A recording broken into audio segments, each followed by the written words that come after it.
हो गया इस लंका पर, इसकी सुंदरता पर कोई और मोहित ना हो जाए, क्योंकि राम युक्त नहीं है, इसलिए जला दो पुरी को। जला दिया। और बाद में जब सब लोग आए, हनुमान जी सेतु पार करके सारे बानर आए, तो लंका की बड़ी प्रशंसा सुन ही रहे थे, बड़ी ऐसी ऐसी। और जब सारे बानरों ने लंका में प्रवेश किया, राम राम राम, इससे बढ़िया तो हमारे वो जंगल है, इससे बढ़िया तो हमारे यहाँ की गुफाएं हैं, ये कैसी सुंदर। हनुमान जी बोले यही अच्छा, राम विहीन वस्तु पर कोई मोहित नहीं होना चाहिए, इसलिए जला करके गया था मैं। तो उस काल में लंका ज्यादा श्रेष्ठ है। उस काल में रावण को तीनों लोक में सब जानते हैं। उस काल में बल में भी कहीं ना कहीं रावण की ज्यादा बातचीत होती है। रावण को राम जी से किसी बात में ईर्ष्या हो, इसका कोई पोर्शन बचा नहीं था। ईर्ष्या नहीं करता वो राम जी से, द्वेष मानता है। किस भाव से? क्योंकि सीता जी राम जी की, इसलिए भगवान का दर्शन हो पाया उसको। और कोई भी दोष आपके चित्त में है, ठाकुर जी आपको दिख जाएंगे, लेकिन अगर ईर्ष्या का दोष आपके चित्त में है, ठाकुर जी आपको नहीं मिलेंगे। ऐसा कह लीजिए कि ईर्ष्यालु व्यक्ति ठाकुर जी को प्रिय नहीं है।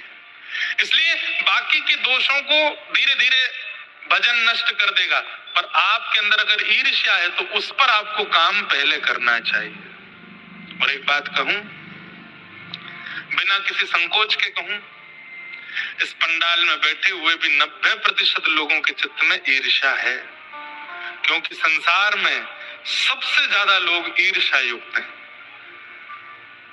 भागवत जी में 3 दुख के कारण बताए गए हैं, सॉरी 4। पहला दुख का कारण समय। कई बार हमारा समय खराब आता है, समय दुख का कारण है। सत्यनारायण भगवान की कथा सुनी है? उसमें एक व्यापारी की कथा सुनी। उस व्यापारी ने कहा था कि मेरे एक संतान हो जाएगी तो मैं फिर सत्यनारायण भगवान की कथा कराऊंगा। उसको एक बेटी का जन्म हुआ, बेटी बड़ी हो गई, सत्यनारायण भगवान की कथा नहीं कराई, उसका ब्याह कर दिया। जमाई राजा विदेश में व्यापार करते थे, तो वो भी उसके साथ व्यापार करने के लिए विदेश चले गए। तभी एक दिन क्या आया कि उस नगर के राजा के यहाँ चोरी हुई। चोर सारा सामान लेके भाग रहे थे, पीछे सैनिक लगे, तो चोरों ने सोचा कि हम पकड़े जाएंगे, डर के मारे सारा सामान उस दुकान में फेंक दिया जहां पे वो व्यापारी बैठा था। सैनिकों ने आकर के बिना जांच पड़ताल कार्रवाई किए उस व्यक्ति को ही गिरफ्तार कर लिया। उसने कुछ गलत किया नहीं, पर कई बार समय के कारण दुख आता है। और एक बात बोलूं, सबके जीवन में आता है। इसलिए आप बहुत आराम से सो के उठ रहे हो, रात में पराठे पा रहे हो, खूब प्रेम से जी रहे हो, कुछ नहीं हो रहा है, प्रतीक्षा कीजिए, एक दिन तो आएगा। समय सबके जीवन में आता है। तो सबसे पहले दुख का कारण क्या है? समय। क्या है? जोर से बोलो, समय। इसको कहेंगे काल का दुख। दूसरे दुख का कारण है कर्म। क्या है? जैसा करोगे वैसा भोगोगे। एक व्यक्ति ने गलत कर्म किया, जब उसको जेल हो गई, कटघरे में खड़ा किया। जज साहब ने कहा क्यों भाई, सारे सबूत तुम्हारे अधीन हैं, सब कुछ बता रहे हैं कि तुमने ये गलत काम किया। तो उस व्यक्ति ने कहा, जज साहब, होई सोई जो राम रची राखा। राम जी ने जो रचा है वही होगा, बस माध्यम मुझे बना लिया चोरी करने में, चकारी करने में, बाकी मैंने कुछ नहीं किया, सब राम जी करा रहे हैं। जज साहब बोले, बहुत अच्छा, तुमने बहुत बढ़िया बात कही, वही सोई जो राम रची राखा। पर ये नहीं पता, कर्म प्रधान विश्व रची राखा, जो जस करहि सो तस फल चाखा। जो जैसा करता उसको वैसा भोगना पड़ता है। चलो जाओ, 10 साल के लिए जेल में जाओ। कर्म दुख का कारण। अगर आपने गलत किया है, अगर आपसे कोई अपराध बना है, घूम करके आएगा, बच नहीं पाओगे। अंतिम श्वास लेने से पहले एक बार तो उसको भोगना ही पड़ेगा। डर मत जाना इससे, कहीं आप लोग आज कथा से डर जाओ और महाराज जी बता गए, मुझे तो 5 साल पुरानी बात याद आ गई, मैंने ऐसा किया था, मैंने वैसा किया था, ये हुआ था। डरिए नहीं, लौट के आएगा, भोग लीजिए उसको। तो पहले दुख का कारण समय, दूसरा दुख का कारण काल, और तीसरा दुख का कारण स्वभाव। कई लोगों के स्वभाव ही दुख होता है, स्वभाव में ही दुख है। क्यों दुखी हो? कथा में कुर्सी नहीं मिली बैठने को, इसलिए दुखी। ये कोई दुख का कारण है? क्यों दुखी हो? अरे 2 किलोमीटर दूर चाय वाले के पास चाय पीने के, चीनी नहीं डाली चाय में, आनंद सब नष्ट हो गया, बिना अदरक की चाय पिला दी, इसी बात से दुखी है। स्वभाव से दुखी, छोटी छोटी बातों में जबरदस्ती दुखी होते हैं। तो पहले दुख का कारण काल, दूसरे दुख का कारण कर्म, तीसरे दुख का कारण स्वभाव, और चौथा दुख का कारण दूसरे का सुख। वो सुखी क्यों है, वो प्रसन्न क्यों है, ये हंस क्यों रहा है, इसकी हंसी मुझसे बर्दाश्त नहीं हो रही है। ये 4 दुख के कारण है। पर इनमें सबसे ज्यादा दुखी कौन है पता है? जो दूसरे के सुख से दुखी है, वो कभी सुखी नहीं हो सकता। कर्म से दुखी व्यक्ति को ठाकुर जी मिल जाएंगे, काल से दुखी व्यक्ति को ठाकुर जी मिल जाएंगे, स्वभाव से दुखी व्यक्ति को भी ठाकुर जी का अनुग्रह हो जाएगा। लेकिन जो व्यक्ति दूसरे के सुख से दुखी है, उसको भगवत अनुभव नहीं हो सकता। उसको जीवन में कथा मिल जाएगी, सत्संग मिल जाएगा, गुरु मिल जाएंगे, लेकिन ठाकुर जी नहीं मिलेंगे। बुरा नहीं मानिएगा, आज की डेट में सबसे ज्यादा संख्या इन लोगों की है, इसलिए ठाकुर जी का दर्शन नहीं हो रहा है। इसलिए हमारी आपसे प्रार्थना है, ईर्ष्या चित्त से निकालो, ईर्ष्या मत करो। कोई आपसे आगे बढ़ गया है, कोई आपसे सुंदर हो गया है, कोई आपसे ज्यादा धनवान हो गया है, कोई आपसे भी श्रेष्ठ हो गया है, आप उसको देख करके प्रसन्न होना प्रारंभ कर दीजिए, ठाकुर जी आपको देख के प्रसन्न होना प्रारंभ कर देंगे। पर हम लोग अपने से ऊपर उठता, अपने से श्रेष्ठ को देख करके दुखी होते हैं, इसलिए ठाकुर जी को हमसे कष्ट होता है। ईर्ष्या सबसे बड़ा कष्ट का कारण है। मैं तो कहता हूं चुपचाप एक काम करना, आज किससे ईर्ष्या होती है उसको याद करो, अभी आंख बंद करके, उससे होती है।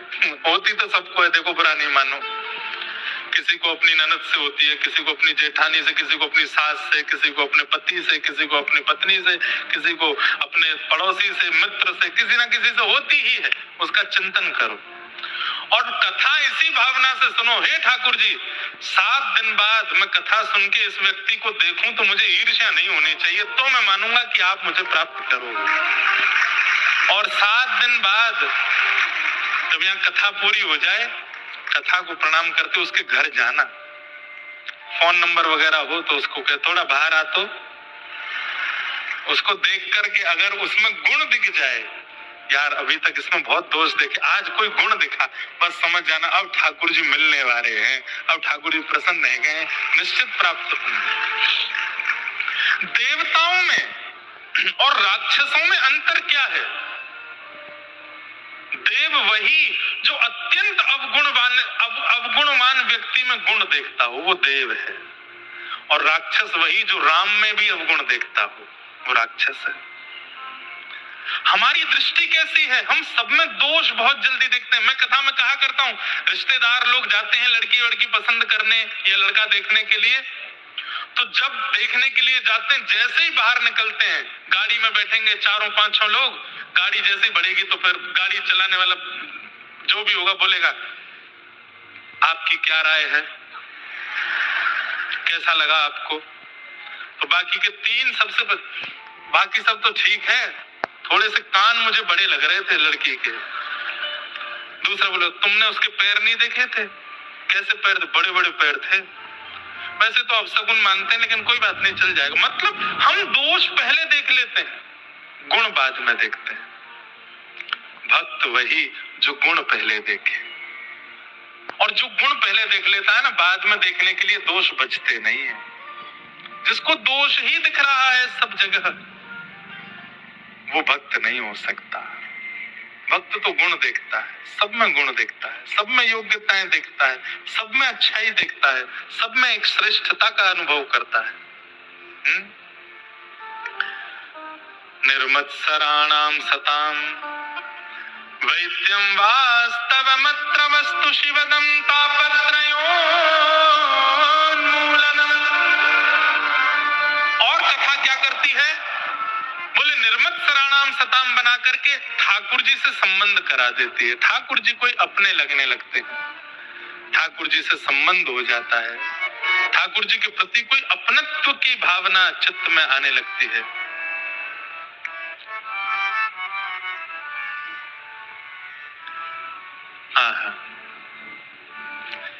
मेरी ये नैया है अब तो तेरे हवाले, मेरी ये नैया है अब तो तेरे हवाले, ओ मेरी ये नैया है अब तो तेरे हवाले, मेरी ये नैया है अब तो तेरे हवाले। हमें तू न संभाले तो हमें कौन संभाले, हाँ तू न संभाले तो हमें कौन संभाले। हे जगन्नाथ चक्काने हे जगन्नाथ चक्काने नीलाचल वरे तू न संभाले तो हमें कौन संभाले, हो तू न संभाले तो हमें कौन संभाले, हाँ तू न संभाले तो हमें कौन संभाले, रे तू न संभाले तो हमें भाव से। हे जगन्नाथ चक्काने हे जगन्नाथ चक्काने नीलाचल वरे तू न संभाले तो हमें कौन संभाले, हो तू न संभाले तो हमें कौन संभाले, तू न संभाले तो हमें कौन संभाले, तू न संभाले तो हमें कौन संभाले।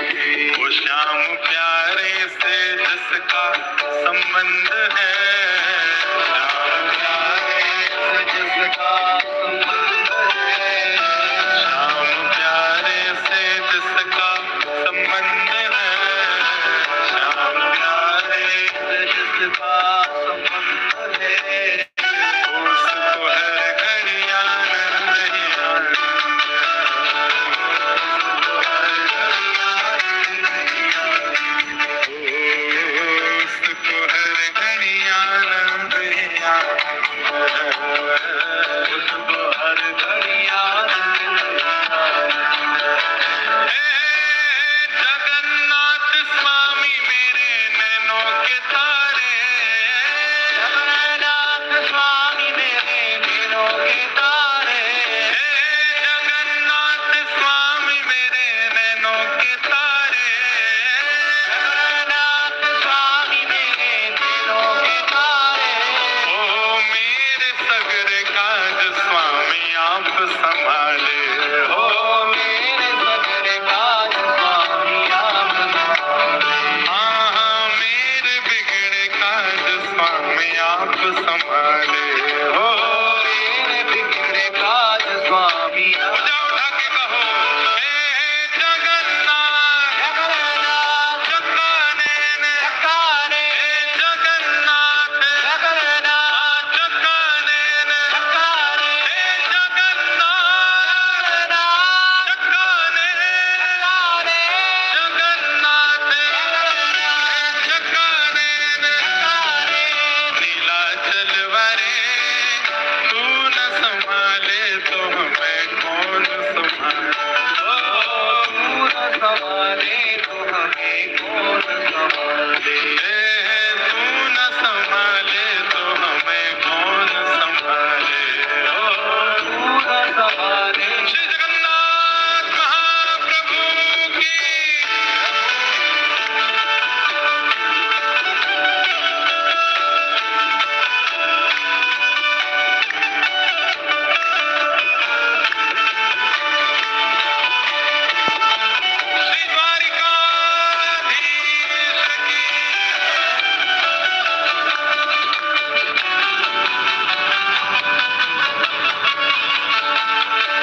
ऐसे हैं जगन्नाथ जी। हे जगन्नाथ चकाने ने, हे जगन्नाथ हे चकाने ने, हे जगन्नाथ चकाने, हे जगन्नाथ चकाने, हे जगन्नाथ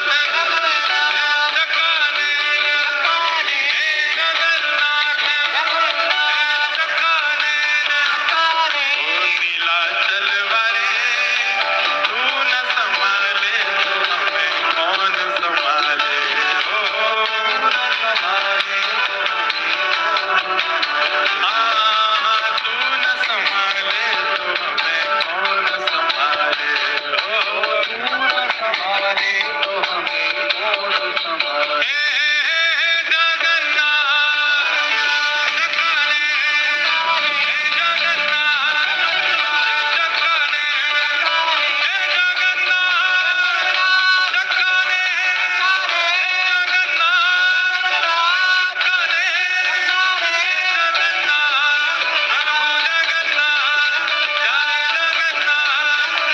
जगन्नाथ चकाने, नीलाचल वाले तू न संभाले तो हमें कौन संभाले, तू न संभाले तो हमें कौन संभाले।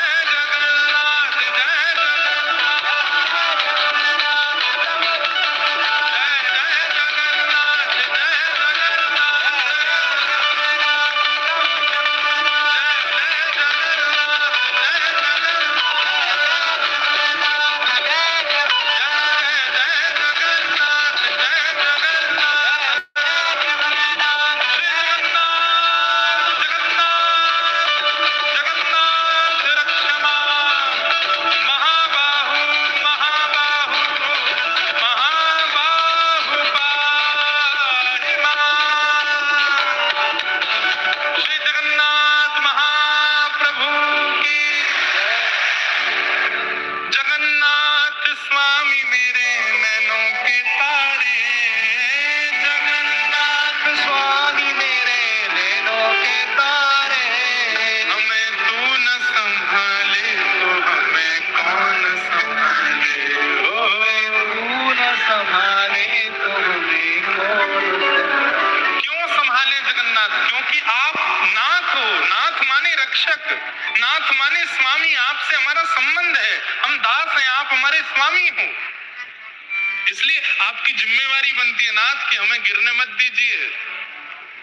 जगन्नाथ चकाने नीलाचल वाले तू न संभाले तो हमें कौन संभाले, ओ तू न संभाले तो हमें कौन संभाले। तुम्हें छोड़ जाऊं अब मैं किसके दुआरे, तुम्हें छोड़ जाऊं अब मैं किसके दुआरे, क्योंकि मेरा और कोई नहीं है नाथ, आप ही हो। आप जगन्नाथ हो। एक कथा आती है, वहां पर काले खां, कथा सुनी होगी, जय हो लाला रखो लेते हैं। सब लोग चित्र जो बना के लाए हैं सब रखो। हमारे घर में बहुत जल्दी हम आर्ट गैलरी खोलने वाले हैं। कम से कम हमारे पास में लाखों चित्र हो गए। हाँ लाली लेता हूँ, अभी रखो। क्या करें, इतने सारे चित्र बना के लाते हैं सबके हृदय के ठाकुर जी, ऐसे ऐसे भाव से बना के लाते हैं। देखो लाल जी हमारे पूज्य मलुकपीठ वाले महाराज जी एक बार कथा में कह रहे थे कि चित्र बनाने वाला जितनी देर ठाकुर जी का चित्र बनाता है उतनी देर उसका नाम जप भजन संकीर्तन सब हो जाता है। क्यों? क्योंकि वो उतनी देर ठाकुर जी का ही चिंतन करता रहता है। ऐसे नेत्र हैं, ऐसे कान है, ऐसी नासिका है, ऐसे गाल है, ऐसी माला है, ऐसी थोड़ी है, उतनी देर ठाकुर जी का चिंतन बनता है। हमें आपने दिखा दिए, हम ले लेंगे, रख जाओ, बैठ जाओ। देखो कितने सारे चित्र विराजो, दो चारों के तो अभी निकल रहे हैं और बड़े बड़े चित्र हैं। जय हो, जो रखो, सब ले लेंगे, विराजो विराजो। देखो कोई बड़ा सा चित्र घूमा तो है। सबको प्रणाम। वाह, रखो भैया। क्या है ये? अच्छा, ठाकुर जी के अलग अलग लीलाओं के चित्र हैं। और हमारा रूप तो भैया ऐसा बना के लाते हैं, मैं ही डर जाता हूं खुद को देख के। बस अब नीचे रख लो, हम ले लेते। ये देखो, बहुत बड़ी कृपा है भगवान की कि ब्रह्मा जी आप नहीं थे, नहीं तो मुझे ऐसा ही बनाते जैसा चित्र में बना के लाए हो। सब लोग रखो नीचे, कथा सुनो थोड़ी देर। काले खां की कथा सुनी है, और उसका विस्तार तो मैं फिर कभी सुनाऊंगा। पर काले खां अपने जब वो भगवान के सामने जब रोते हैं तब एक पंक्ति गाते हैं काले खां, और तब ठाकुर जी से वो विरह भाव से एक निवेदन करते हुए जो पद गा करके कहते हैं, उस भावना में सब प्रकट हो जाता है।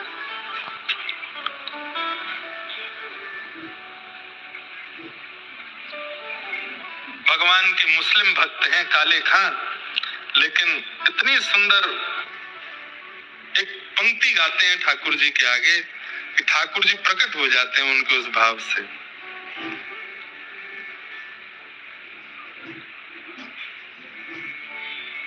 अब मिल नहीं रहा है मुझे, बाकी उसका भाव ऐसा है कि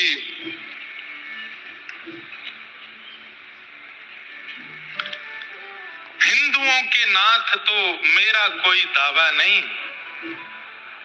ठाकुर जी से कहते हैं अगर आप हिंदुओं के नाथ हो तो मेरा तो कोई दावा नहीं, आप हिंदुओं पे ही कृपा करो, पर हो जगत के नाथ तो मेरी सुध लीजिए। अगर आप जगत के नाथ, केवल जाति देख करके आप कृपा करते हैं कि हिंदुओं पे कृपा करनी है, तो फिर क्यों ही गा रहा हूं आपके। लेकिन मैंने सुना है दुनिया आपको जगन्नाथ कहती है, हो जगत के नाथ तो मेरी सुध लीजिए। साल बेग का चरित्र सुना है? कितनों ने सुना है? हाथ ऊपर करो। तो सब तो कथा सुन के आते हो आप लोग, हम क्या सुनाए फिर। अहे नील शैल प्रबल मतावरण, प्रबल मतावरण, मुआरत मनहि बनकु कर।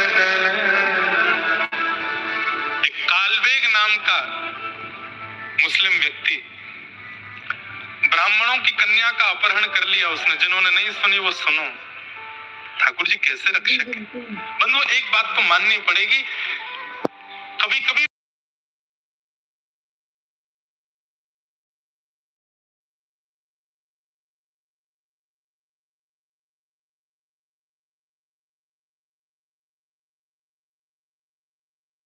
दे देते हैं ताकि आगे जन्म ही ना लेना पड़े।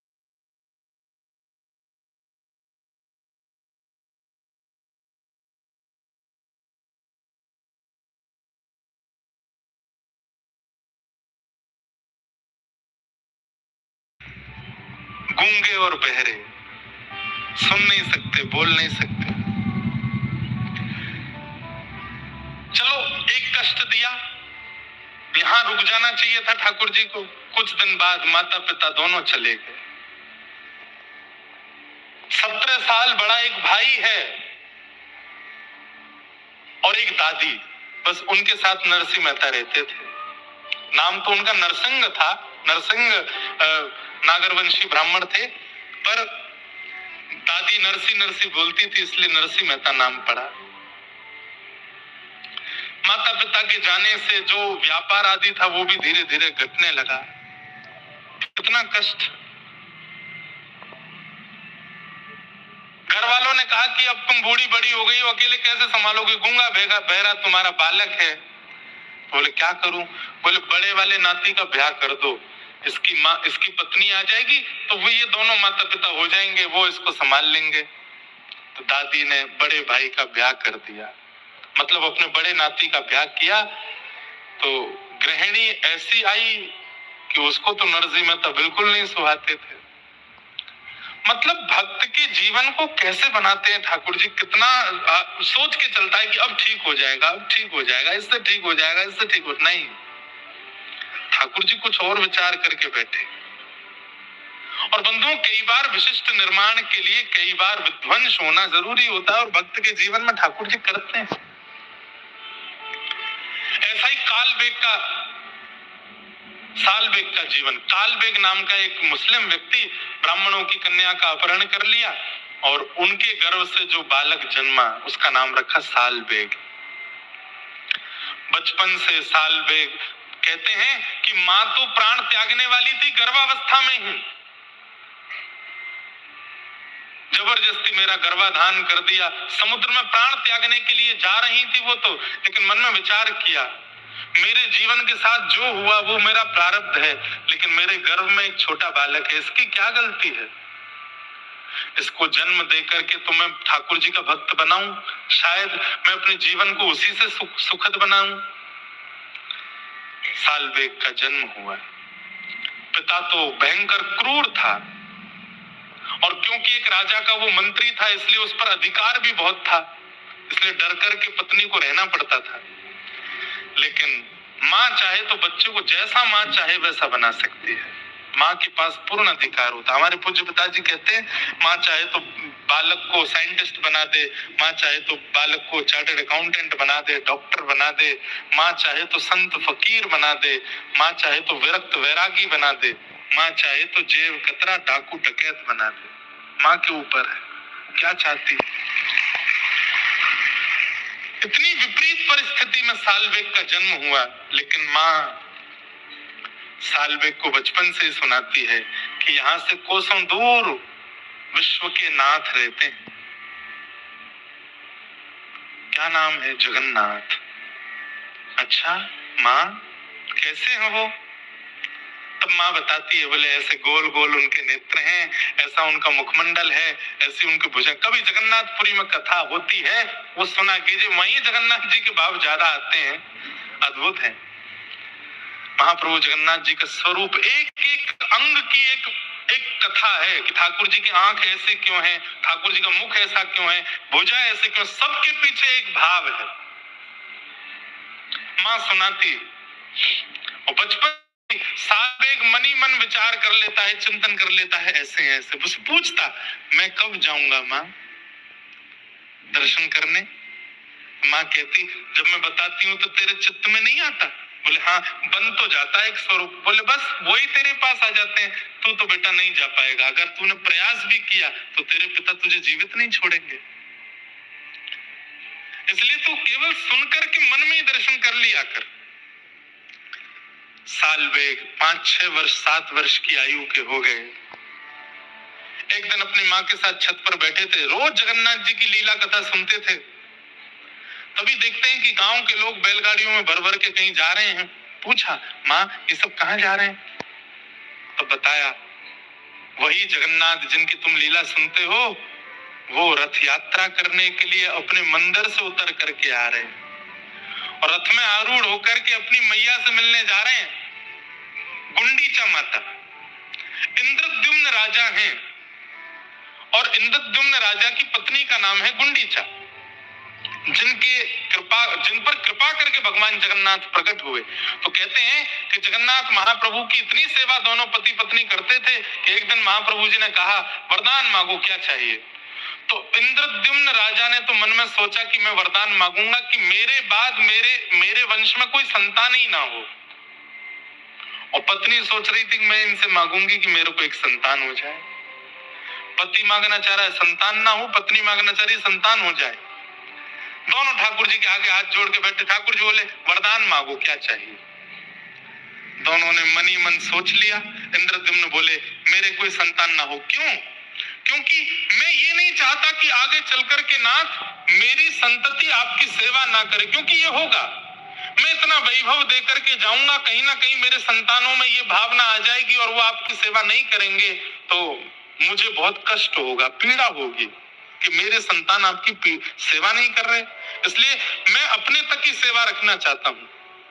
और पत्नी चाहती थी कि एक संतान हो ताकि इनकी सेवा आगे तक चले। जब दोनों के मन को ठाकुर जी ने देखा तो ठाकुर जी हंसने लगे। बोले ये क्या है? इंद्रद्युम्न राजा बोले क्या हो गया नाथ? बोले तुम दोनों विपरीत सोच रहे हो मन में।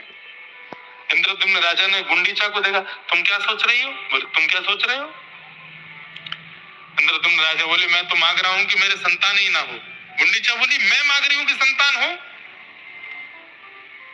ठाकुर जी की ओर देखा, नाथ आप इसकी मत सुनो, संतान मत देना।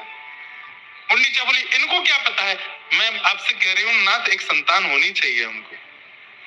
भगवान बोले भैया देखो रुको, लड़ो नहीं, तुम दोनों की भावना पूरी हो ये संभव नहीं। पत्नी पत्नी दोनों जब चाहेंगे तभी तो ये भावना पूर्ण हो सकती है। इंद्रद्युम्न बोले नहीं मुझे तो ये चाहिए नहीं। गुंडीचा बोली मेरी भी ज्यादा यही चाहिए। तब ठाकुर जी बोले अब तो एक ही काम होगा। बोले क्या? दोनों की इच्छा पूरी करने का एक ही उपाय है। बोले क्या? आपको चाहिए संतान ना हो, आपको चाहिए संतान हो, तो एक काम करते हैं। बोले क्या? अब मैं ही आपकी संतान हूँ, मैं ही आपका लाला, मैं ही आपका पुत्र हूँ, मुझे ही पुत्र रूप में स्वीकार करो। गुंडीचा प्रसन्न तो हो गई लेकिन भावुक हृदय से बोली नाथ आप मेरे पुत्र तो बन गए, पर पुत्र तो सदा गोद में रहता है, पुत्र तो घर में रहता है, आप तो मंदिर में बैठे हो। ठाकुर जी बोले मैया अब थोड़ा मैंने आपके लिए किया, अब थोड़ा आप मेरे लिए करो कि 365 दिन में से 15 दिन घटा करके बाकी दिन तो मैं मंदिर में रहूंगा, लेकिन साल के 15 दिन के लिए मैं रथ में बैठ करके गुंडीचा आऊंगा और वहां आकर के जैसा एक बालक का व्यवहार स्वभाव होता है वो सब निर्वहन करूंगा। अपनी मैया के पास आऊंगा, मैया की गोद में बैठूंगा, वहां मैं परमात्मा ना बन करके आपका लाला बन करके आपके साथ रहूंगा। इसलिए ठाकुर जी की रथ यात्रा होती है और महाप्रभु जगन्नाथ जी अपनी मैया से मिलने जाते हैं। यही कथा सुन रहा है कौन? सालबेग। और कहने लगा कि ठाकुर जी अपनी मैया से मिलने जाते हैं। बोले हाँ माँ मैं देख लूं जाके, एक बार देख लूं कैसे लगते हैं वो। जिद करने लगे तो सालबेग की माँ बोली तुम चले जाओ लेकिन बेटा लौट के आओगे तो शायद मैं जीवित नहीं मिलूंगी, क्योंकि तुम्हारे पिता को पता चलेगा तो मुझे जीवित नहीं छोड़ेंगे। सालबेग एक चक्र में फंस गए, क्या करूं? तब सालबेग ने माँ से पूछा किस दिशा में है जगन्नाथपुरी? तब माँ ने दक्षिण की ओर, उनके घर से दक्षिण की ओर इशारा किया, इस दिशा में है। उस दिशा में खड़े होकर के सालबेग ने इस स्तुति को गाया, अहे नील शैल प्रबल मतवरण, प्रबल मतवरण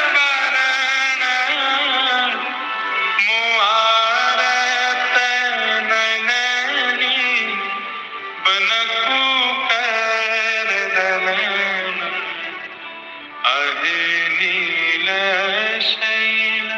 उड़िया भाषा में है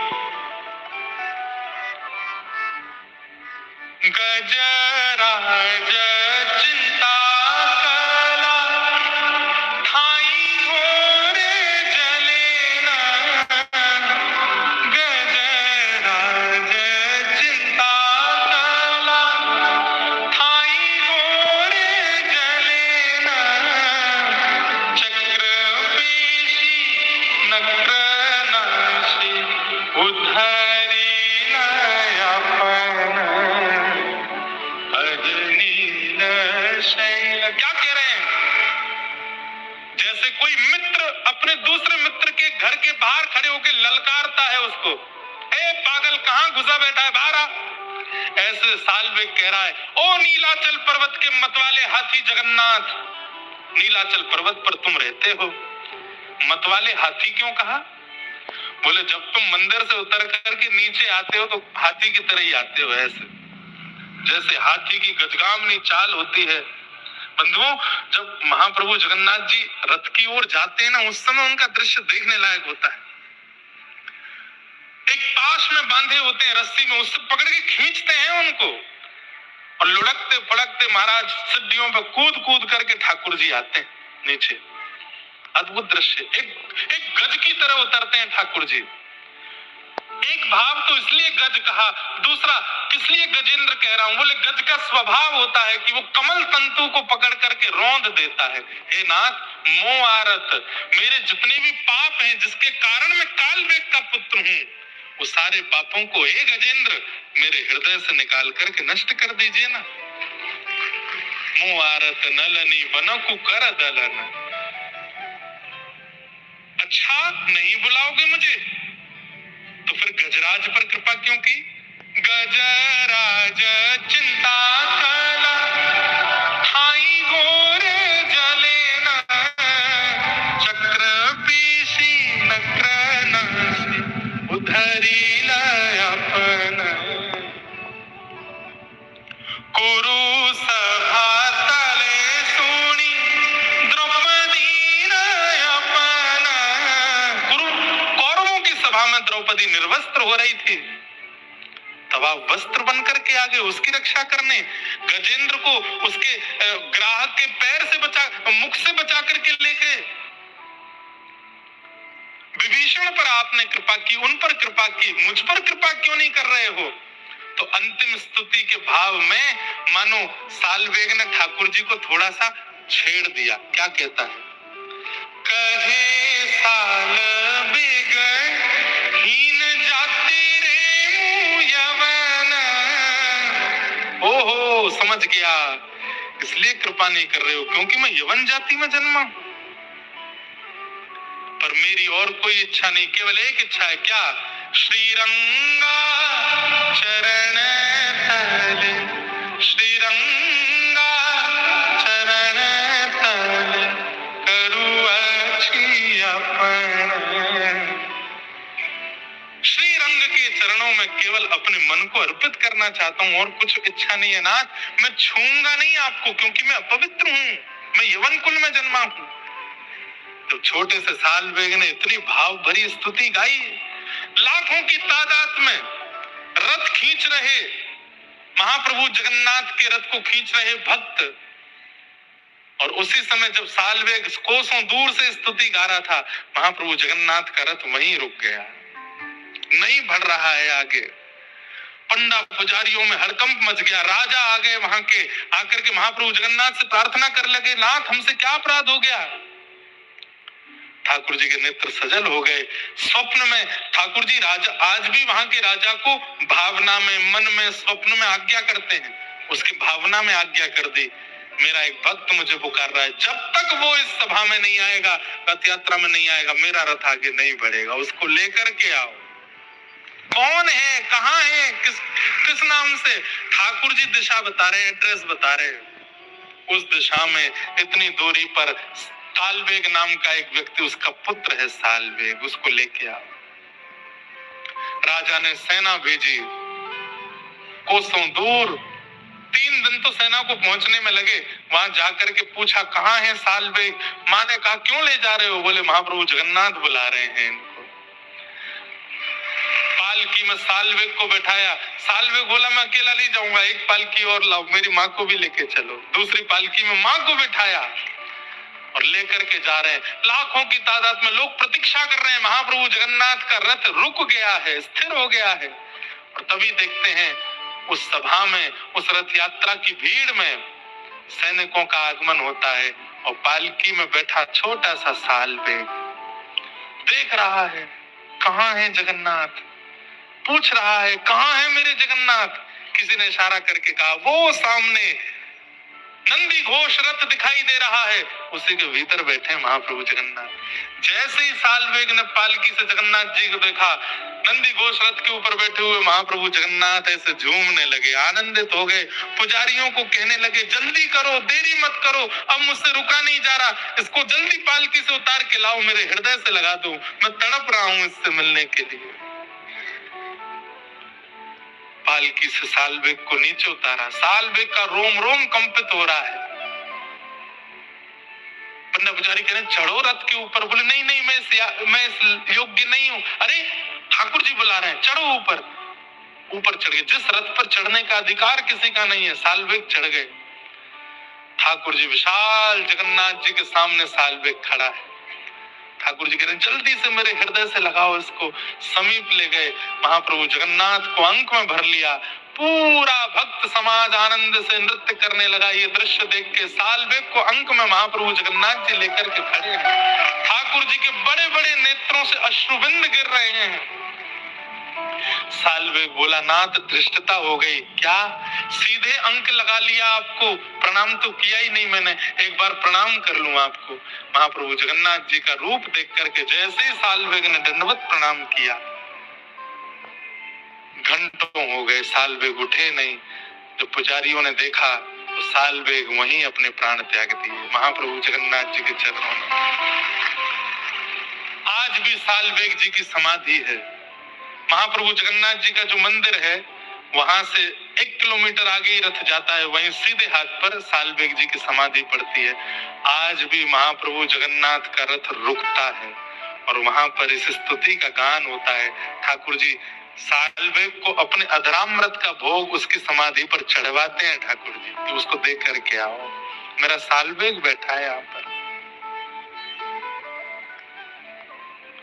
ऐसे महाप्रभु जगन्नाथ।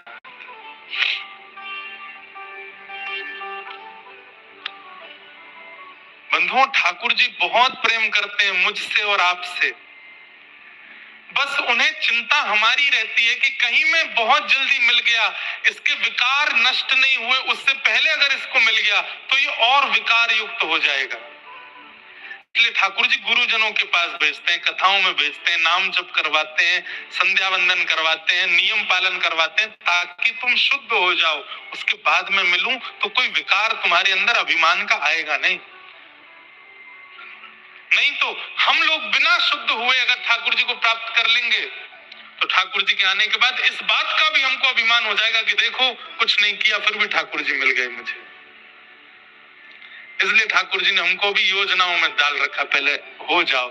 चिंता हमारी ही है, बाकी वो मानो जैसे हर क्षण तैयार बैठे, अभी पर्दा के पीछे खड़े खड़े हम सबको देख रहे हैं और मन में विचार कर रहे हैं कि मैं इसको मिल जाऊं, इसको जाके अपने हृदय से लगा लूं, इसको अपनी गोद में बिठा लूं। लेकिन तभी ठाकुर जी हमारे हृदय में झांक करके देखते हैं, अभी थोड़े से विकार रह गए, इसको और नष्ट कर ले फिर मिल जाऊंगा इसको। तो तैयार बैठे, प्रतीक्षा कर रहे हैं हमारी।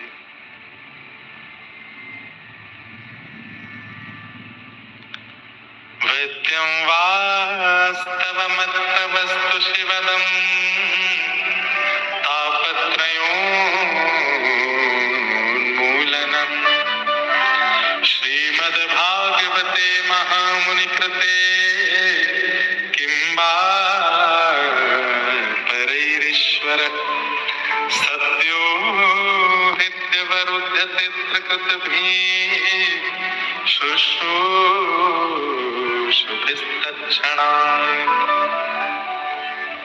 श्रीमद् भागवत ठाकुर जी से संबंध कराती है। ठाकुर जी से कोई अपनत्व की भावना, ठाकुर जी से कोई संबंध लगने लगता है कि हमारे भारत में एक संत हुए पूज्य श्री बक्सर वाले मामा जी, श्री नारायण दास भक्तमाली जी महाराज, आपने दर्शन किए होंगे मामा जी के, और भी कई यहाँ वैष्णव बैठे होंगे, आपने भी किए हैं। एक बार उनसे किसी ने पूछा कि दुनिया आपको मामा जी बोलती है क्योंकि आप सीता जी को अपनी बहन मानते हो, ठाकुर जी को अपना जीजा मानते। सोचो, सीता जी को अपनी बहन मानते थे।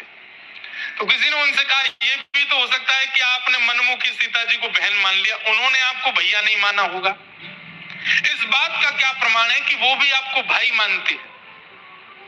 तो मामा जी बहुत अच्छी बात बोले, बोले दुनिया के लोग मामा बोल देते हैं तो मुझे लगता है कि शायद मैं ही बहन मानता हूँ, लेकिन जब संत आकर के मुझे मामा जी बोल देते हैं तो मैं मान लेता हूँ कि नहीं, सीता जी भी मुझे भाई मानती है। आप ठाकुर जी को लाला मानते हो, आप ठाकुर जी को भाई मानते हो, ठाकुर जी को सखा मानते हो, एक बात है, लेकिन कोई वैष्णव आपको कह दे कि अरे तुम तो लाल जी की बहन लगती हो, तब मानो कि अब ठाकुर जी भी आपको बहन मानते हैं, ठाकुर जी भी आपको सखी मानते हैं, ठाकुर जी भी आपको सखा मानते हैं। प्रमाण ठाकुर जी बंधुओं, जैसे मैं माइक के द्वारा आप तक अपनी बात पहुंचा रहा हूं, ऐसे ठाकुर जी वैष्णवों के द्वारा अपना संकेत पहुंचाते हैं आपके पास। इसलिए कभी कोई वैष्णव तिलकधारी, कंठीधारी, एकादशी व्रतधारी, वृंदावन वासी कुछ बात बोले तो ध्यान से सुनना, क्योंकि उसमें कोई संकेत है आपके लिए ठाकुर जी के द्वारा। उस संकेत को सुनो, क्या संकेत है। एक बालक मुझको नाना जी बोलता है, मुझको कहीं कथा हो रही तो जोर से बोला नाना जी प्रणाम। मैंने कहा हैं कौन सा देवता आयो भैया मेरो, तब मेरा ब्याह भी नहीं हुआ, तो मैंने कहा ब्याह भयो नहीं, बालक है नहीं, देवता पहले है क्यों। हमने कहा भैया तू नाना जी काहे को बोले, तो बोले कि मैं ठाकुर जी को अपना पिता मानता हूं और आप ठाकुर जी को अपना लाला मानते हो। तो मैंने कहा उसमें तो हम दादाजी हुए, नाना जी नहीं हुए। बोले नहीं नहीं नहीं, उसमें भावना दूसरी है। मैंने क्या। बोले कि मैं ठाकुर जी को आप लाला मानते हो, पर मैं किशोरी जी को आपकी लाली मानता हूँ, उस भाव से मैं आपको नाना जी बोलता हूँ। मैंने वाह बहुत बढ़िया। तो नाना जी बोल रहे या भाव से। एक बालक जीजा जी बोलता है, कहीं आए कथा में बोले जीजा जी प्रणाम। मैंने कहा बहुत बढ़िया, काहे को जीजा जी। बोले आप हमारे जीजा जी के गांव के हो। मैंने कि कौन है जीजा जी। बोले ठाकुर जी राधा रमन जी हमारे जीजा जी, आप उनके गांव वृंदावन के, तो आप भी हमारे जीजा जी। बहुत बढ़िया।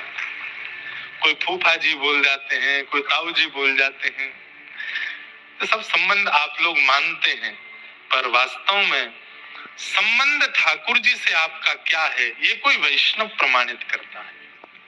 कभी बोल दे, सहज ही बोल दे, अरे मैया ने रुक जाओ, मैया बोल दिया तो समझो ठाकुर जी संकेत ही कर रहे हैं कि ठाकुर जी आपको मां मानते।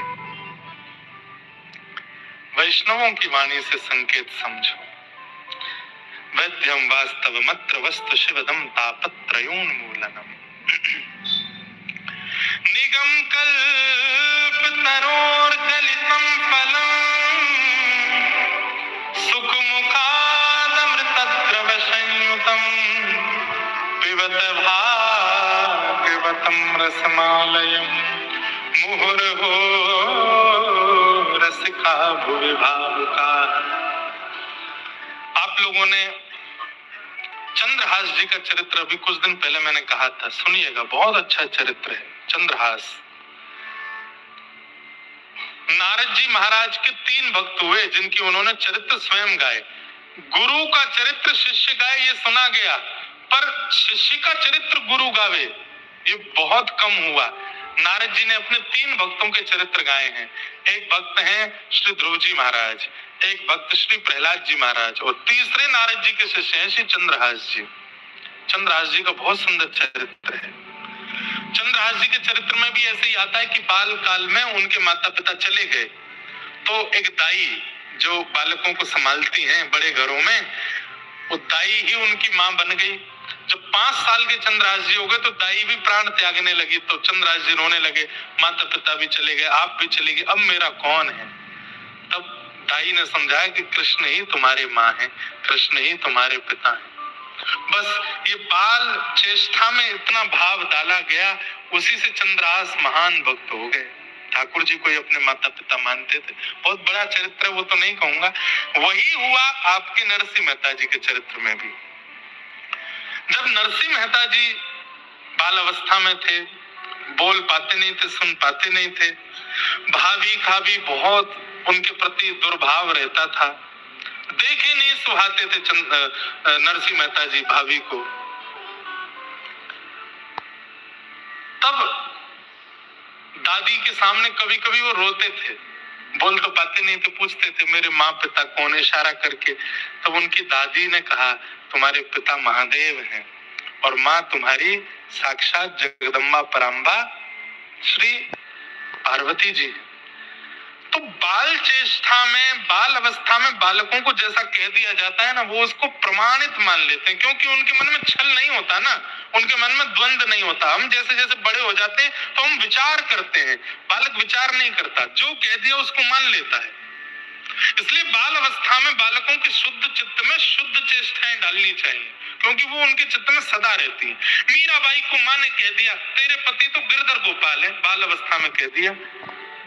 युवा अवस्था तक वही चेष्टा उनको द्वारिकाधीश में विलीन करा देती है। बालकों को सुंदर सुंदर चेष्टाएं तो नरसिंह मेहता ने मान लिया कि मेरे माता पिता तो महादेव। और अच्छा, ये भी मेरे को पढ़ने में आया कि दादी भी चल बसी नरसिंह मेहता की। उसके बाद संत जनों की सेवा करके एक दिन घर आए तो भाभी से केवल जल मांग लिया कि मुझे पानी दे दो, प्यास लगी।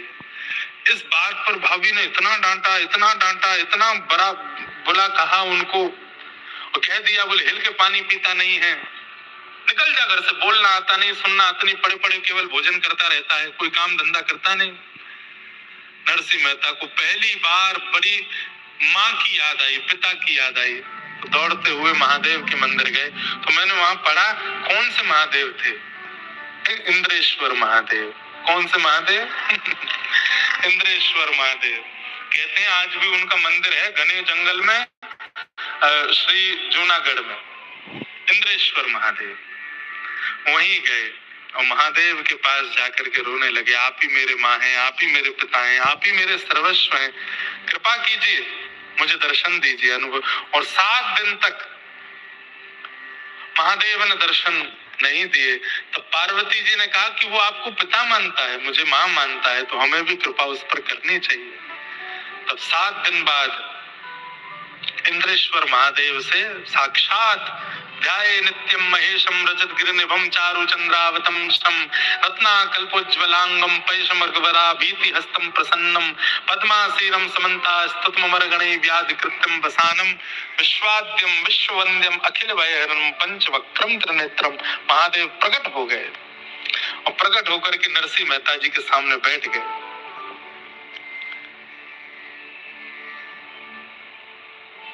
वरदान मांगो, क्या चाहिए? तो वरदान में नरसिंह मेहता कहते हैं कि नाथ, जिससे मेरे जीवन में ठाकुर कृपा हो, मुझे वही दीजिए और कुछ नहीं। जिस वरदान से मेरे जीवन में श्याम सुंदर आ जाए, मेरे जीवन में ठाकुर जी की कृपा अनुग्रह मेरे ऊपर हो जाए, वही वरदान मुझे दीजिए और मुझे कुछ नहीं चाहिए। तब नरसिंह मेहता जी को भक्ति का वरदान। और ये बात बंधुओं मानस जी में तुलसीदास जी ने लिखी है, कितनी जगह प्रमाणित है कि जब महादेव आपकी सेवा से प्रसन्न होते हैं तो कम प्रसन्न होते हैं तो आपको यश देते हैं, थोड़े ज्यादा प्रसन्न हो जाते हैं तो धन देते हैं, और ज्यादा प्रसन्न हो जाते हैं तो ऐश्वर्य देते हैं। लेकिन जब महादेव आपकी सेवा से अति अति प्रसन्न होते हैं तो श्री वृंदावन से प्रेम प्रदान कर देते हैं, प्रिया प्रियतम का प्रेम दे देते हैं। कहां जूनागढ़ में रहने वाले स्मार्त संप्रदायों का पालन करने वाले नास्तिकों के बीच में रहने वाले श्री नरसिंह मेहता जी को वृंदावन रस की प्राप्ति हो गई। किसकी कृपा से? महादेव की कृपा से। महादेव ने कृपा करके नरसिंह मेहता जी के चित्त पर हाथ फेर दिया और कहा नेत्र बंद करो। और जैसे ही नेत्र बंद किए हैं, जूनागढ़ में रास का दर्शन होने लगा। श्री नरसिंह मेहता जी को प्रिया प्रियतम रास विहार कर रहे हैं, चारों तरफ सखियां झूम करके नृत्य विहार कर रही हैं और श्री नरसिंह मेहता जी करताल लेकर के कीर्तन कर रहे हैं। उस रास का दर्शन महादेव की कृपा से हुआ। लोग इस बात को समझ नहीं पाते। कई बार शैव और कई बार अन्य भी लोग खंडन करते हैं, मेरा भी खंडन करते हैं कि आप ऐसा क्यों कहते हैं, पर ये सत्य है। कई महादेव के उपासकों को ये बात अच्छी नहीं लगती, वो मेरे से बोल देते हैं, बुरा भला कह देते हैं, आप ऐसा क्यों कहते हैं कि महादेव की कृपा से कृष्ण भक्ति मिलती है? अरे महादेव की कृपा से महादेव मिलते हैं। मैंने कहा तुम समझ ही नहीं पाए इस बात को। महादेव की कृपा से हमारी श्री जी की प्राप्ति होती है, महादेव की कृपा से हमारे वरसानी लाडली जी की प्राप्ति होती है। हम ये नहीं कहते कि महादेव प्राप्त नहीं होते। भाई व्यक्ति को आपसे प्रेम होता है वो अपने तक रखता है, लेकिन जब आपसे अति प्रेम होता है तो अपने परिवार में भी शामिल कर लेता है। श्री जी और ठाकुर जी जब महादेव को अति आपसे प्रेम होता है तो अपने पास तक रखते हैं, केदारनाथ जाओ, सोमनाथ जाओ, 12 ज्योतिर्लिंग जाओ, लेकिन जब महादेव को बहुत प्रेम हो जाता है आपसे तो आपको उठाकर या तो जनक नंदिनी जानकी जी के चरणारविंदों में देंगे या फिर श्री वृषभानु नंदिनी लाडली जी के चरणारविंद में देंगे।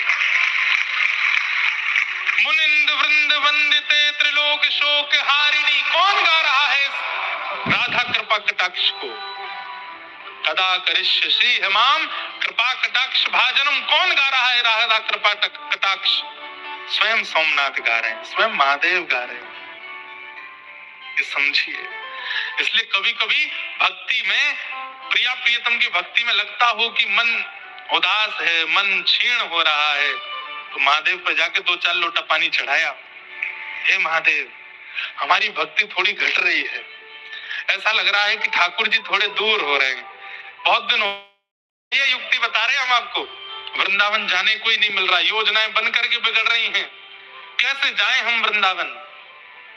जाओ महादेव के पास और महादेव के चरणों में जाकर के जल चढ़ाओ और जल चढ़ा करके यही प्रार्थना करो, हे महादेव किशोरी जी थोड़ी दूर दूर सी लग रही हैं, वृंदावन थोड़ा दूर दूर से लगा, आप थोड़ी कृपा करो। देखना आप अन्य कारणों से जल चढ़ाओगे शायद पूरे नहीं हो, पर वृंदावन की कामना से जल चढ़ाओगे, सप्ताह भर में वृंदावन की कृपा का अनुभव हो जाएगा। ये महादेव की कृपा है और इसका प्रमाण आपके गुजरात के नरसिंह मेहता है, उनको तो भक्ति ही महादेव ने प्रदान की है वृंदावन के। ऐसे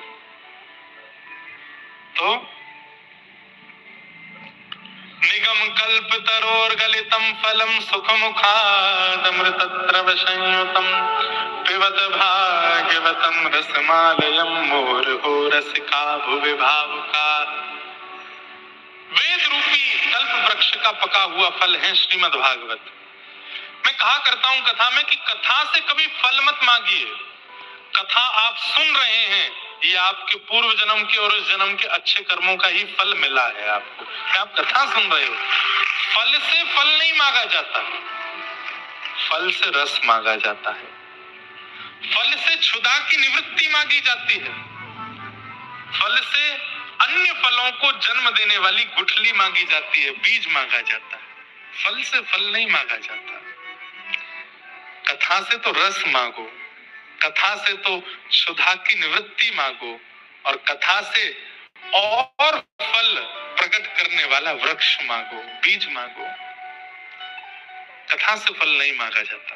कई लोग यहाँ बैठे हों कि कथा सुनने से हमारे घर की पीड़ाएं दूर हो जाएं, निवृत्त हो जाएं, हमारे घर में ये हो जाए वो, नहीं, फल की प्राप्ति नहीं। आप कथा सुन रहे हैं, यही फल है आपका। आपने साल भर पिछले साल जो जो किया सबका फल इस साल के प्रारंभ में ही मिल गया आपको। कथा सुन रहे हो आप, कथा फल है, फल से रस मांगा जाता है, फल से क्षुधा की निवृत्ति मांगी जाती है और फल से दूसरों न कोई, दूसरों न कोई, मेरे तो गिरधर गोपाल, मेरे तो गिरधर गोपाल, दूसरों न कोई, दूसरों न कोई। असुमन जल सींच सींच प्रेम बेल कोई, असुमन जल सींच सींच प्रेम बेल, आसुमन जल सींच सींच प्रेम बेल, असुमन जल सींच सींच बेल बेल। ओ अब तो बेल फैल गई, अब तो बेल फैल गई, अब तो बेल फैल गई, अब तो बेल फैल गई। ओ आनंद फल होई रे मेरे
भगत देख राजी होई, जगत देख रोई।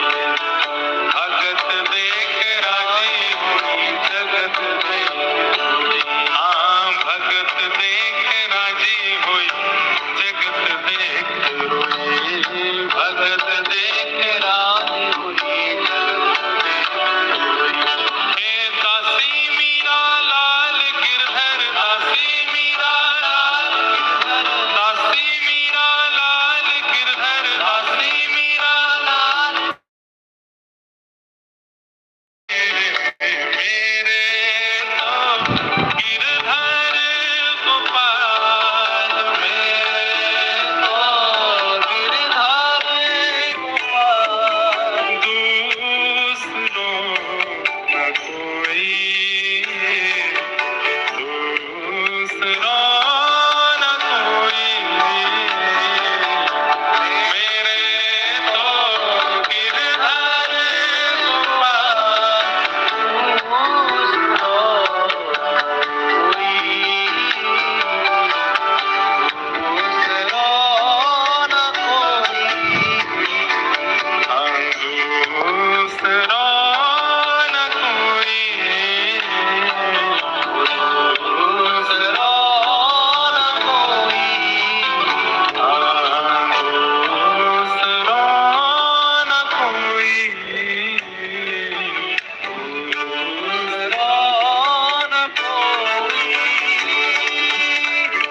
भगत देख राजी हुई, जगत देख रोई। हमारी दृष्टि कैसी है? जगत देख राजी हुई, भगत देख रोई। द्वार पे अगर भगत आ जाए, कोई बड़ोदरा के संत फोन कर दे, कहाँ हो सेठ जी? महाराज जी आप कहाँ हैं? बोले हम तो बड़ोदरा आए सरप्राइज देने, आपको घर आ रहे हैं आपके। महाराज जी हम तो सिंगापुर निकल गए, अभी घर है ही नहीं, कहाँ हो गया? हम तो ऐसे हो गए हैं, अब पता चल जाए कि कोई महापुरुष आ रहे हैं, भक्त आ रहे हैं, तो हम बहाना बना के चले जाते हैं कहीं बाहर। पर मीराबाई की स्थिति देखो, भगत देख राजी हुई, जगत देख रोए। दासी मीरा लाल गिरधर, तारो अब मोए रे। मेरे तो गिरधर गोपाल, दूसरो न कोई।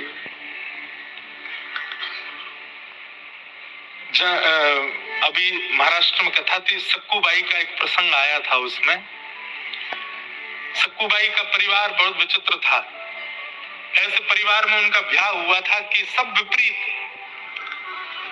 वैसे कन्याओं का विवाह परिवार में होता है, एक आध दो तो विपरीत मिलते ही हैं उनको, लेकिन भैया सबसे ज्यादा कठिन होता है कि पति भी विपरीत है, सास भी विपरीत है, ससुर भी विपरीत है, ननद भी विपरीत है, जेठ जेठानी भी विपरीत है। क्या करे?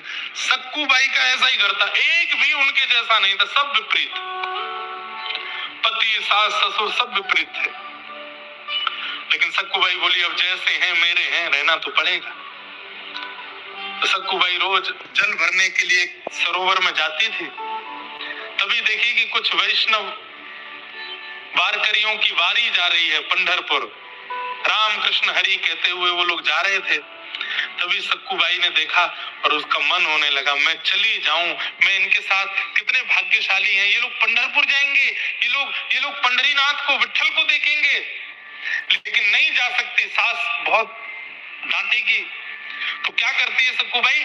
वो जैसे ही वारी लेकर के चले गए तो सक्कूबाई गई दौड़ करके, देखा कोई देख तो नहीं रहा, मटकी पानी भरने के लिए मटकी नीचे रखी और जहां से वो वारी गई वहां लेट करके, और ऐसे लेट करके उनकी रज को अपने अंग पे लगाने लगी, उन्हीं को प्रणाम करने लगी। ये सब पंढरपुर जा रहे हैं, इनकी रज ही मुझे मिल जाए, उसी पे मेरा कल्याण होगा। तभी एक बहन ने देख लिया, बोले ये क्या कर रही है? बोले मैं नहीं जा सकती, इसलिए इन संतों की चरण रज अपने माथे से लगा रही हूँ। बोले सुन, कौन देखने आ रहा है, कौन पकड़ने आ रहा है, तो चली जा एक बार। बोले नहीं नहीं सास ऐसी। बोले कुछ नहीं होगा, तू चली जा, ये वारी जा रही है, तू बस सम्मिलित होकर निकल जा इनके साथ में, मत विचार कर। सक्कूबाई बोली ठीक है चली जाऊं। बोले हाँ चली जा।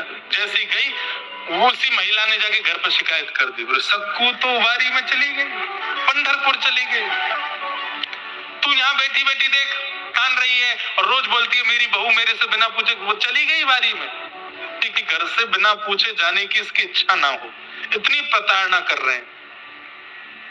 एक दिन, 2 दिन, 3 दिन हो गए, इतना मारा सक्कूबाई को। सक्कूबाई बोली अब मैं थक गई हूँ, अब मैं हार गई। नाथ मैंने ऐसा कौन सा अपराध किया? आपने मुझसे कथा छीन ली, आपने मुझसे दर्शन छीन लिया, आपने वैष्णवों का संग छीन लिया, मैं ऐसा कौन सा अपराध करी बैठी हूँ जो आपने सब छीन लिया मुझसे? जब आर्तनाद करके ठाकुर जी को पुकारा, ठाकुर जी सहन नहीं कर पाए और तभी एक सुंदर सी कन्या का रूप धारण करके ठाकुर जी आए। और ठाकुर जी, जब घर के सब लोग अंदर व्यस्त थे, सक्कूबाई खंबे से बंधी हुई, ठाकुर जी एक कन्या का रूप धारण करके आए और आकर के रस्सी खोलने लगे। सक्कूबाई बोली मत खोलिए, कौन हो तुम, मत खोलो, मेरी सास देखेगी, मुझ तो मारती है, तुमको भी मारेगी। तुझे पंढरपुर जाना है ना, तू चली जा। बोले यहाँ एक ने भी ऐसे ही किया था, बेच दिया, फिर घर पे आके शिकायत की मेरी। बोले मैं शिकायत नहीं करूंगी, तू चली जा, और ये सास ससुर इन सबको मैं देख लूंगी, तू चली जा। खोल दी रस्सी। बोले भाग जा यहाँ से, कोई नहीं देख पाएगा। ठाकुर जी ने आके रस्सी खोल दी, सक्कूबाई को भगा दिया। अब सक्कूबाई तो भाग गई, ठाकुर जी ने सक्कूबाई का रूप धारण किया, खुद बंध गए वहां पे और बंद करके खड़े हो गए। अगले दिन सुबह से आप ताली बजा रहे हो, बताओ, या ठाकुर जी की अभी खातिरदारी शुरू होने वाली है। दूसरे दिन से वही सास ससुर पति लगे सुबह से मारने। तो ठाकुर जी को पीड़ा हुई तो रोने लगे, कितना पीड़ा सहते हैं मेरे भक्त मेरे लिए। वहां सक्कूबाई पहुंची और जैसे ही पहुंची, महाराज बहुत सुंदर चरित्र है सक्कूबाई का। अब ठाकुर जी सक्कूबाई बन गए हैं तो थोड़ा तो प्रभाव हृदय पे पड़ रहा होगा इन दुष्टों के। पति को आज दया आ गई और उसके मन में आया कि 4 दिन से रोज पिट रही है, अब थक गई है, खाया पिया कुछ है नहीं, मैं थोड़ा इसको कुछ खिला देता हूँ। तो जैसे ही गए, ठाकुर जी की रस्सी आदि खोली और बोली सुन, तो भूखी होगी 4 दिन से, कुछ खा ले। ठाकुर जी बोले हाँ भूख तो लगी है, कुछ खिला। अच्छा मैं खिलाऊंगा, खुद बना के खा। ठाकुर जी बेचारे रसोई में गए, स्वयं आटा मारा, आटा मार करके रोटी सब्जी बनाई ठाकुर जी ने।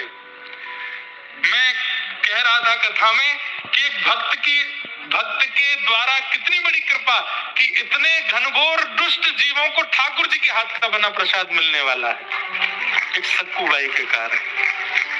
ठाकुर जी ने रोटी सब्जी अपने हाथ से बनाई, पहले पति को पवाया सक्कूबाई के, फिर सास को पवाया।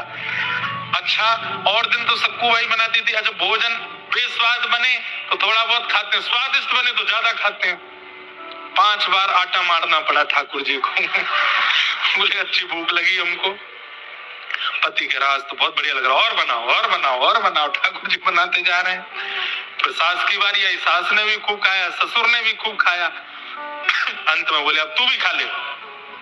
ठाकुर जी ने अपने हाथ से आज पहली बार अपने लिए रोटी बनाई। बोले हमेशा तो पुजारी पंडा भगत बना के खवाते हैं, आज खुद बनाना पड़ा। एक ही रोटी पाई ठाकुर जी ने, क्यों? अपने हाथ में स्वाद ही नहीं आया। भक्तों के हाथ का अच्छा लगता है। और खा करके फिर बंध गए, पति ने फिर बांध दिया उनको। ठाकुर जी पीड़ा सहते रहे। वहां सक्कूबाई मंदिर में गई, पंडरीनाथ भगवान को जैसे देखा, देख करके इतनी आनंदित हो गई, नाचने लगी। नृत्य करते करते करते जैसे ही मंदिर से बाहर निकलने लगी, वो तो सह ही नहीं पाई विरह, और वहीं सक्कूबाई ने प्राण त्याग दिए। मंदिर के द्वार पर ही प्राण निकल गए सक्कूबाई के। ठाकुर जी बोले अब मेरा क्या होगा? सक्कू तो गई, वहीं से ही प्रस्थान कर गई, मैं क्या करूं यहाँ खड़ा खड़ा? अरे सक्कू उठ जा,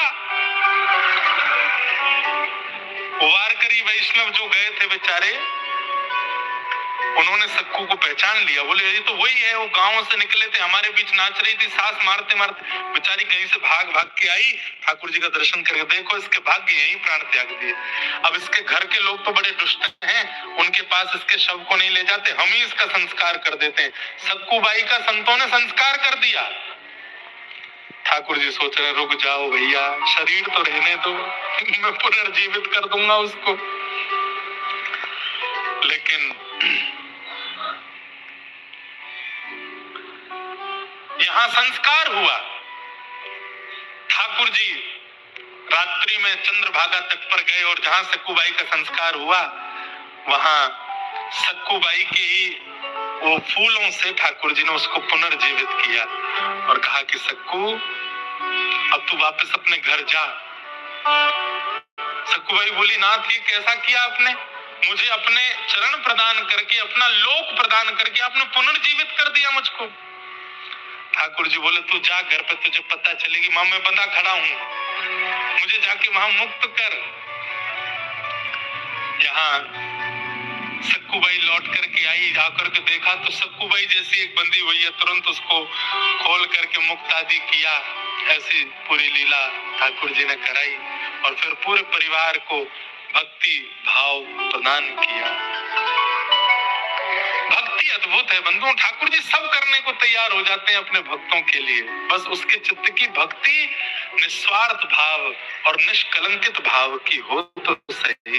ठाकुर जी के प्रति सब करने को राजी होते हैं। और वो कैसे होगा?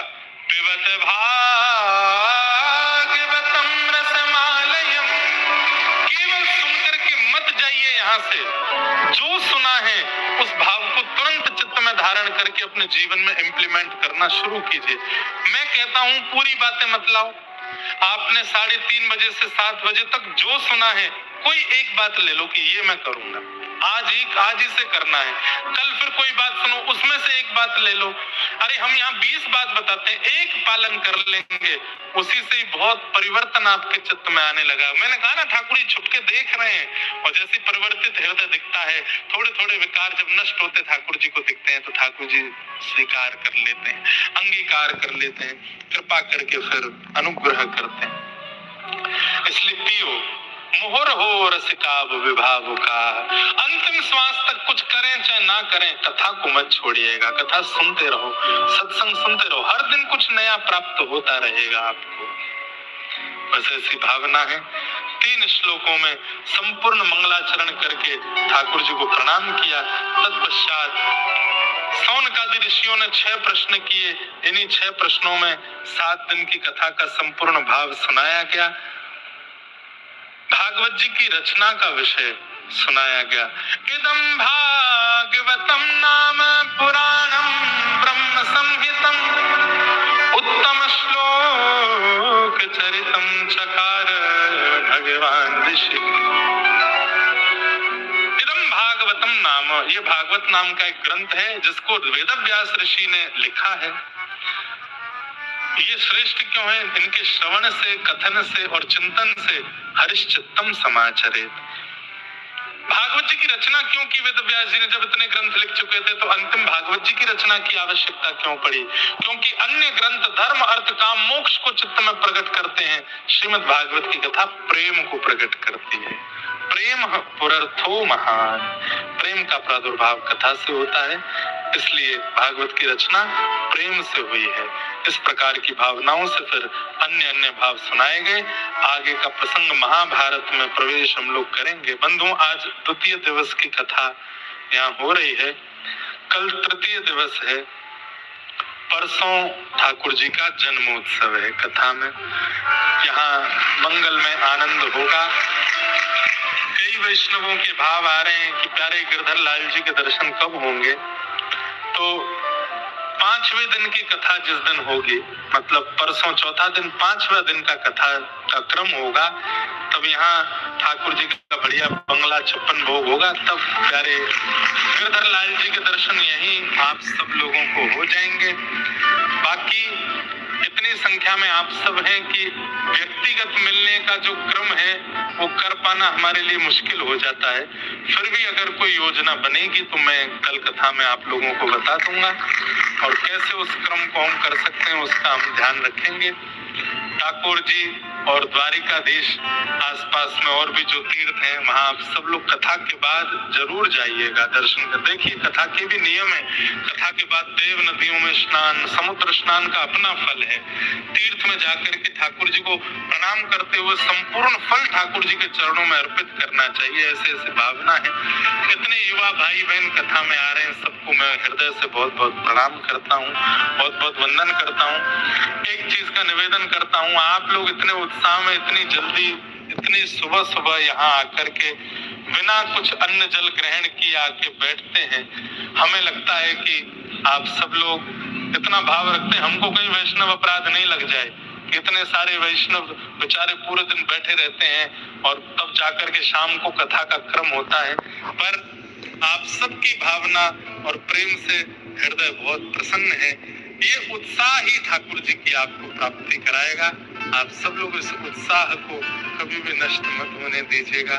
बहुत प्रसन्नता आप सबके चित्त को देख के होती है। कल की कथा ठीक 3:30 बजे, हमको आने में 1-2-4 मिनट का थोड़ा विलंब होता है, पर कल ठीक 3:30 बजे ही आ जाएंगे ताकि 7 बजे तक कथा का क्रम चले।